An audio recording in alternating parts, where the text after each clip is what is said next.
Второлигаш од Кожев од Гевгелие за новата сезона представи 7 засилувања со кои ќе атакува на горниот дел од табелата. Дарко Гроздановски, Кристијан Ѓорѓиевски, Александар Ѓорѓиевски, Никола Сарески, Филип Ѓорѓиевски, Јорго Попули и Петар Гугулјанов.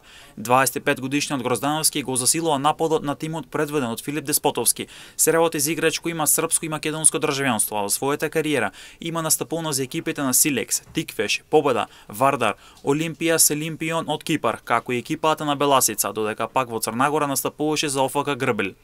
21 годишниот Ѓорѓиевски ќе застане меѓу стативите на второлигаш од Кожев како поврник, откако и во минатото го носеше дресот на тимот од Гевгелие, а има настапувани за Штипска Брегалница, Нјустарс, Куманово, Милано, а имаше настапи за нисколигаш во Германија.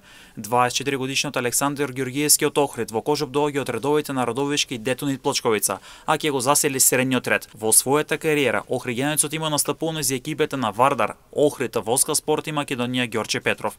Сарески во Кожев ќе ја засели крилната позиција, а 19 годишникот во Кожев доаѓа од редовите на Прилепска Победа, а претходно настапуваше и за Тетек со Тетово. 21 годишниот Филип Ѓорѓиевски уште едно засилување во средниот ред, а има настапувано и за Вардар и Скопје. 22 годишниот Папули ја засилува одбраната на Кожев, а има настапувано за Вардар и Брера. Гугулјанов е 22 годишен фудбалер кој во Кожев ќе го засели средниот ред, а доаѓа од редовите на Струмичка Беласица, како и младинските категории на Скопски Вардар. Во новата сезона Кожев ќе го напаѓа горниот дел од табелата и сака да биде изненадување за местата кои водат кон прва лига.